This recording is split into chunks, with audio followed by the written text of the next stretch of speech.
Hey everybody, welcome back to Mal's Board Game Room. I am live on location at FallCon 38, and I am joined with Gavan Brown, who is one of the co-designers for Flask, which is a final entry for the Canadian Game Design Award that we haven't yet to talk to. And just happens that we found out yesterday is also the winner. Gavan, congratulations. Thank you. How exciting is that? Very exciting. Right? Yeah. So before we get talking into winning the award and all that, let's talk a bit about, like, how did you get into the board gaming hobby to begin with? The board gaming hobby. Yeah, let's go way back. Way back. Well, I was a hardcore video gamer, a very pretentious one, actually. Oh, nice. And so I didn't really play board games at that time. I mean, everybody's played all the kids, ones as kids, like Monopoly and stuff. And I played a lot of Crib, I guess. Yeah, nice. But then I went over to my wife's cousin's house, and her husband, after we had dinner, he brings out this, like, box with this, like, guy on a horse, and it's all blue, and it says Carcassonne on it. Oh, and yes. I was like, he's like, "Do you want to play this with us?" And I was like, "Is it good?" Because I actually wanted to be a video game designer at the time for many years, actually, and I wrote lots of video game design documents and stuff. But anyways, he offered to. He's like, "Do you want to play this?" And I said, "Is it good?" And he said, "No, that's why we play it." And so I was like, okay, fine, like kind of like ready to turn up my nose at it. It was an alien experience. I'm like, we're not destroying anything. It's weird. We're working together, like we're competing, but we're working together. We're doing these things that gain us points, which I'd also like never seen really in a board game, right? That I can think of. I guess like Yahtzee, you score points, right? But like, yeah, it was just the whole thing was very foreign. And by the end of the play, I said, I need to make these for the rest of my life. Like, wow. Instantly. Carcassonne was the spark. And I was so dumbfounded and gobsmacked at all of the different things I was feeling that I'd never felt before. And I didn't actually realize that board games were capable. I thought the medium was like limited to what had already been done, essentially. Right. I didn't realize that you could push them out of the box, and as it turns out, you can push them way out of the box. Right. So, yeah. Wonderful. Then that's interesting because right away you got into the board game hobby and kind of knew I want to design these as well. Instantly. Wow. Yeah. Okay, that's amazing. So now you have a few games under your belt already. Yes. I own many of them. How was that process into getting into designing board games? Well, it's I kind of explained in my speech, my acceptance speech. It's just a lot of failure. It's like being an author. Yeah. Video games have like a lot of aids, like there's like flashes of light and like particle effects and 3D graphics, and there's so much automation. Like if you play Slay the Spire or something, so much of the stuff in Slay the Spire is just not even possible in an actual board game, right? Because the computer is assisting in making all those calculations and just giving you results. And so a board game like has to be meticulously kind of, it has to be, there's like a zillion things that work. There's a zillion things that don't work and a very few amount of things that do work. So because you're essentially like, you're trying to make a positive cerebral response, like you're trying to create fun or a rewarding feeling with a bunch of like cubes and printed squares and like cards and stuff and objects. And it seems like impossible to manipulate somebody's psychology, right, to create fun out of just such like primitive objects. I guess. Wouldn't think it works, but it works so well. Yes. And basically for me, it was like the most difficult thing about it was really just, at first you think, well, anything could be fun, right? No, it taps into like the primal psychology of human beings and what, hunter-gatherer sort of brain mechanisms and psychologies. And, obviously games, like dueling games are a part of that. Video game like Valorant is all about competitive, testosterone pumping teenage competitive boys wanting to dominate each other. And that also exists in board games, right? The act of domination, mental domination over another human being. And So but also like how do we get out of this precarious situation in a cooperative game? Right. Survival instincts, right? Yes. Work. Like so many board games simulate work, because work, you get, you put in X amount of effort, and then you get X, -1 reward. But in a board game, you can put in X amount of effort and then get X plus 1, right? Yes. In video games, you can get X times 2, like because of the amount of aids and stuff that it gives you, and what makes board games, but also video games, hyper addictive is input, the amount of work that you put in versus how much reward you get out. You're getting more reward out than you're putting in. Wonderful. Yeah, so it's the hardest thing I've kind of ever done in my life. Yeah. Now this one, the game that you entered into the Canadian Game Design Award was co-designed with Adam Wyse. Yeah. How was the process of co-designing a game with someone else? Oh, I do that a lot. I know you do, because I have to do publishing as well. Yes. So even the games that are my own, which I have several in the pipes right now, that I have a developer working with me. So I will, if you describe me as what I do, I would call myself a game director. So kind of like Denis Villeneuve is the director of Dune. I am a director of a board game. But when I do a pure co-design like I'm doing with Adam and Flask, it is very much a mutual. We to decide together, but I have to, because of my responsibilities, because I'm also a partner in Dice Zone, founder of Dice Zone. Yes. So I have a lot of entrepreneurial duties as well. So I need assistance to do the grunt work with stuff. Right. I am working on another game with Manny Tremblay, who's one of the designers of Dice Throne. We're working on a dueling card game called Chibi Kaiju, which is quite good. Right. But that game is one that I'm doing currently. He was doing all the labor. Now it's turned into me doing all the labor. But basically, I have to co-design with somebody. So I'm a very good co-designer, actually.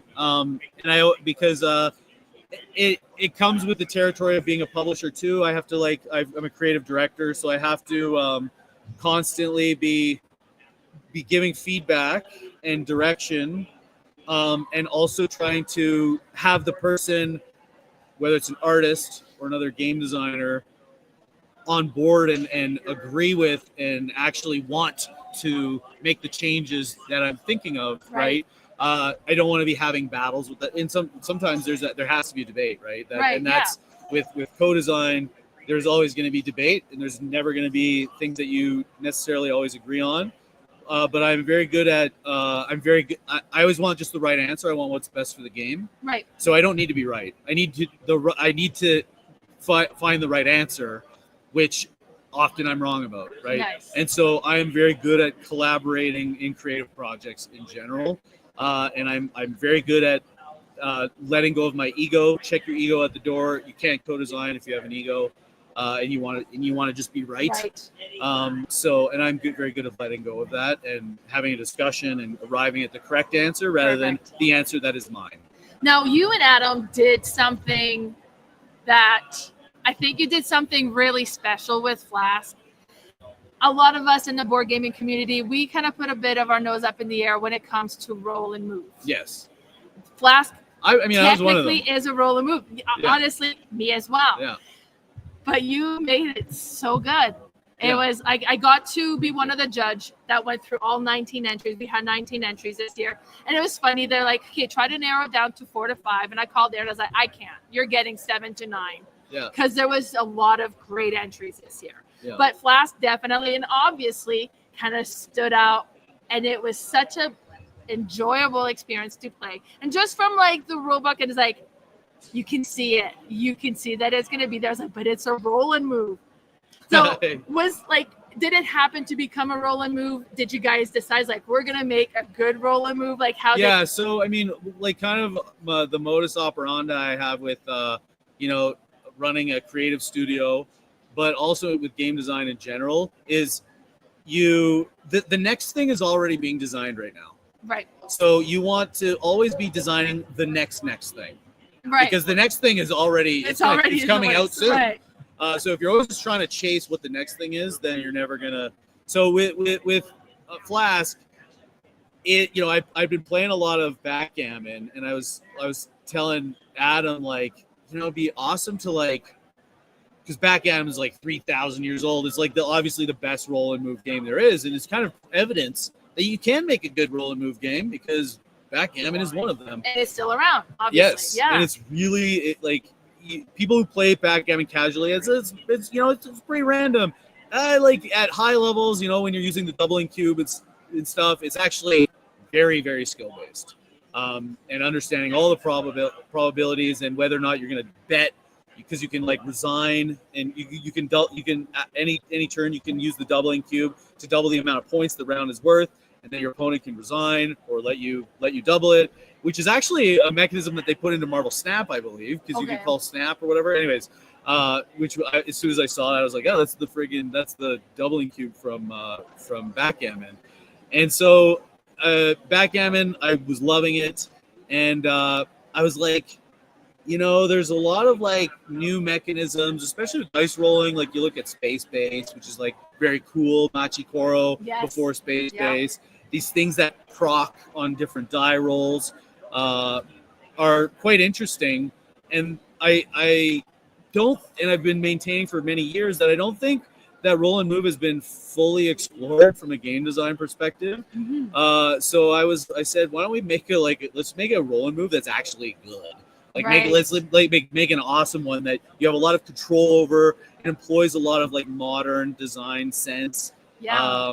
But it still has the like slot machine pull.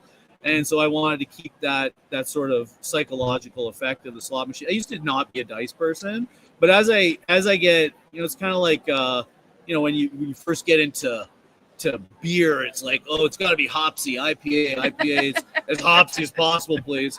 But people who are really into beer really understand that lagers are good too. The stuff that the Canadian and Coors Light, maybe not that stuff is really good, but there are those pilsners and lagers that the new, craft beer people turn their noses up at. But when they get really into it, they realize that all of these beers can be beautiful, right? Yes. And so the same applies with party games for publishers. You go to like go to the Gathering of Friends, and there's a lot of publishers and a lot of designers that go to that. The publishers at nighttime are playing party games. Right. Well, they're playing very simple party games. They're fun. Yeah.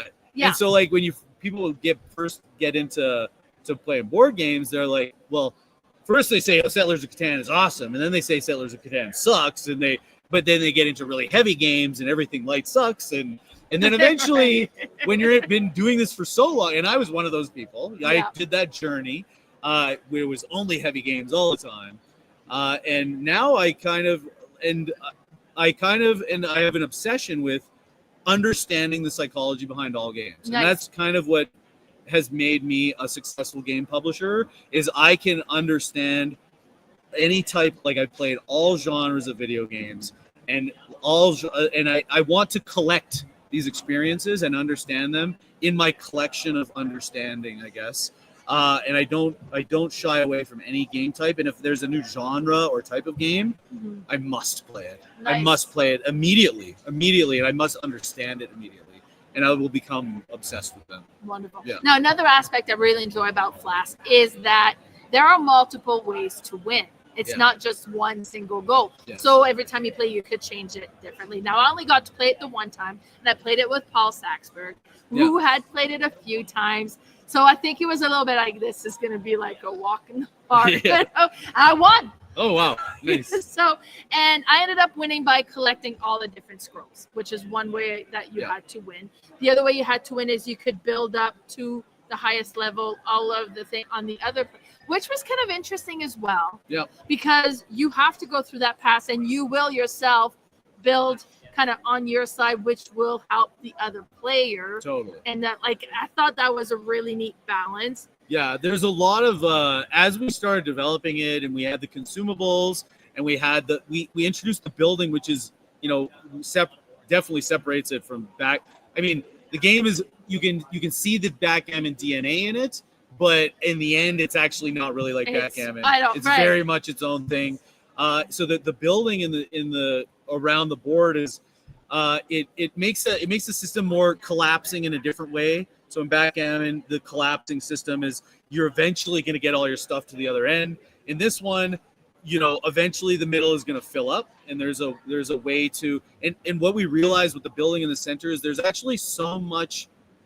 It's simple decisions, but there's so much technique, and there are so many little butterfly effects of even like what side of this lane should I build on right now, and you start to learn that there's a lot of nuance in these very simple decisions. Right. But they have to be simple decisions because, when you're first doing a game design, you're like, I want interesting decisions. I want everything to be interesting decisions, but interesting decisions cost time, and time costs pacing, and pacing. For Flask, pacing is the only thing that matters above all else. In fact, most games, pacing is the only thing that matters. Even in games like Brass, pacing matters a lot, but Brass is a slower paced game. Yes. And in Brass, it has the depth that when a turn takes a long time, the other players at the table can contemplate, and contemplation is actually a reward in Brass. You feel rewarded because you can devise a new plan. In Flask, it's so simple that the turns must take place very quickly. So It's like my turn, your turn, my turn, your turn. And so you have all these micro decisions that add up to a very fun, and as it starts unfolding, intense experience. You're hoping for your opponent not to roll that specific number so they can't stomp you. There's lots of moments of like intensity where you're hoping for a moment to happen or not happen. Yes. No, it was great. I did enjoy my play. I can see the more you play it, the more depth and nuance you would kind of come across as well. Yeah. Right.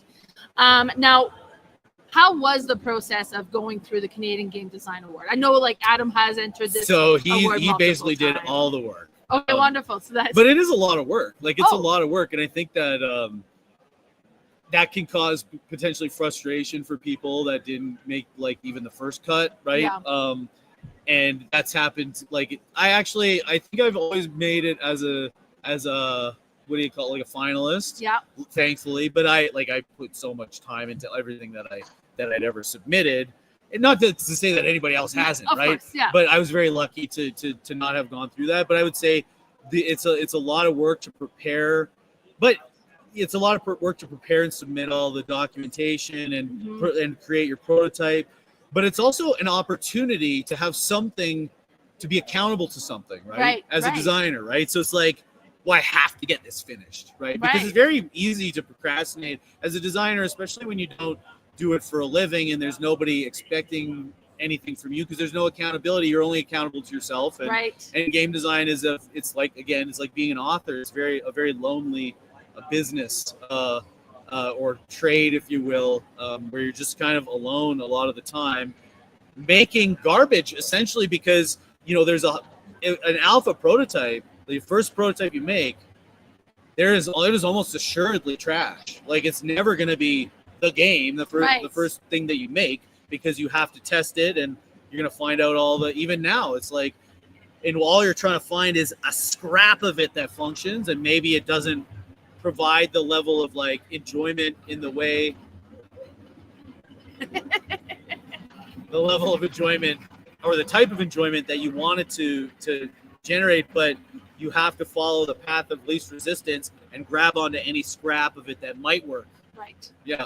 So it's an opportunity to submit it all. Right. Perfect. Yeah. So for somebody who's interested, now personally, I'm a big fan of playing board games. I have never had the desire to design again. I just want to play. Yeah. So I'm completely content with that. And I did enjoy being a judge with the Canadian Game Design Award. Yeah. It's rewarding to see the early stages. And I mean, and by the time it's at the award level, it's not quite as early stages anymore.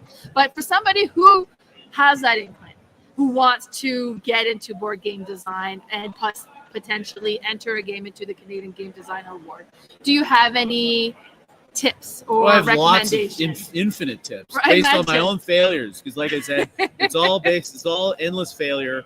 But the biggest tip is the only thing that matters is iteration. you have to get it to the table as fast as possible. Yes. Because as you start to, well, I got to just work on this a little bit more. And then you start to think about, well, the card content. If it's got cards, like, what is the card content? How could these be? And because you're running a virtual machine in your mind of like how this might play out on the table, and you're creating content around that. But when you get it to the table, even the best designers in the world are not going to know how any of it works. So if you design all this, like, I've designed 300 cards, and you don't even know if the base system works, right? Don't do that. Design the minimum content and get the game on the table, or in TTS. TTS, I feel like for your alpha, I'm a big proponent of TTS. We use Tabletop Simulator every day for all of our things. It sucks at the beginning, and people complain about it. And there's a lot of designers that say, I will never use Tabletop Simulator. Well, they're missing out, because getting it to the table as fast as possible, number one, iterating as much as possible, number two. So TTS allows you to throw it in the garbage and or take the scraps of what is working. What else? How do I change this design? Without having to physically prototype it. You just need to update the graphics in TTS, which again sucks in the beginning because it's a very obtuse interface. But once you learn it's like, again, this is like design. It's like designed by aliens. It's like I've heard that people, like mechanics, when they talk about working on Volkswagen cars, it's like they say like it's designed by aliens, because it's completely different than how North American cars are engineered. Like the stuff and the way that it all connects together is all completely different. Yeah. So TTS is much different than making a physical prototype. But if you get good at it, it's very, very So with I'm working on Brass Pittsburgh. Right. Like to do an update for Brass Pittsburgh would take so long, but I can do it in 1 to 2 days because of the systems that I built around TTS. I can dynamically update content. Like I can have the content hosted on an image website, and then I can reload the TTS module with all the new content dynamically pulled from this website. And so I've updated all the content in the game in the course of like a couple hours, right? Yeah. Versus like days and weeks of like making a new physical prototype. No, if you, especially this day and age, I there are still lots of designers who are very successful that don't use, and good for them. For me, speed of iteration, get as many play tests as possible, as fast as possible. Nice. So that's probably my biggest tip. And I love that. That's great. That's because mostly if you're going to physically do, you kind of could be get attached to that earlier, or to get but do you know how much work I put into it? Yes. But yes, I could see that. Totally. Sure. And getting don't get attached. And so, yes, the more work you put in, the more psychologically attached you are, because you don't want to ditch something because you look at the time loss. Yes. So the less time loss you suffer, the less psychologically attached you are to a system or to content. And that's the easier it is to ditch it and put on either, you have your central mechanism and your vision. What are the spoke mechanics around? Like I call them spoke, like you have the hub mechanic, the central mechanic, and the rest are like spokes around the wheel, I would call them. Right. This is like just all my own theories, and I don't know what people would call that, but ancillary mechanics, secondary mechanics, those can be ditched more easily, and you get to keep what you want most in the game, and what is the vision of the central vision of the game. Now, both you and Adam have a lot of games under your belt. Yeah. And you are both full-time in the gaming industry. Yeah.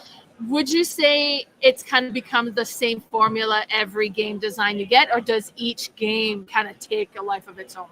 So I just when you first have a game vision, you are rolling basically a D100, and D100, nobody can roll that. It's like the perfect game. There's no such thing as a perfect game. But you're rolling a D100. That number, so for your vision, your core idea, the potential of the core idea might be an 80, or it might be a 70 or a 60. And as you get more experience, you can understand maybe what the potential is early on of a game idea. And you would go after that game idea that you believe has the D80, D90 kind of the 90% good. Right. potential. But there are a lot there. But your game, especially when you're new, might only have the potential to be a 50, right? And so that's when you have to know when to stop designing a single title. I designed my first game that I worked on was a soccer game. Okay. I worked on it for 4 years, made all the mistakes that I'm talking about. Right. And by the end of it, it was still shitty. So but that is, I don't regret it, because that game is the game that helped me learn how to design games. Right. I learned so much in just learning, again, what the things that don't work. Like, it's so embarrassing to even talk about, but I'm totally fine to talk about it. But like, I wanted to make my vision for the game was like, I want to make a soccer game, but I wanted to have like zero luck. And it's like, that is like fundamentally paradoxical. You can't have an exciting game with no luck, right? I can see that, yeah. Yeah, like, because excitement comes from unknown or unexpected things, right? Yes. So so what happened was it kind of turned it was like almost like a chess game, and it's like, okay, you score, okay, but it's not exciting, like, because you were in the exact position to score at that time. There was no randomness to it, right? So yeah, there's again more failures, but yeah, that game took me 4 years to create. Wow. And it was, but like, I could probably revisit it now and figure it out. Yeah. There's a lot of like figuring out the understanding of like computers have to audit, like, you can have 10. I part of the vision was I wanted 11 players on each team, and like moving all those players around was like, laborious, and so many of them were not relevant to the play, and it was like, anyways, there's so many problems with it. Wonderful. Yeah, no, wonderful. But I mean, like, it's that whole process obviously made you the game designer that you are now. Yes. So that's great. Yeah. Perfect. So, congratulations again on the win of the Canadian Game Designer Award. Thank you. I could see Flask definitely deserved the win. It was an amazing game. I enjoyed playing it. I cannot wait to get my own copy at home eventually. But for everybody, thanks so much. And thanks so much for tuning in. Thank you. Bye, everybody. Bye-bye.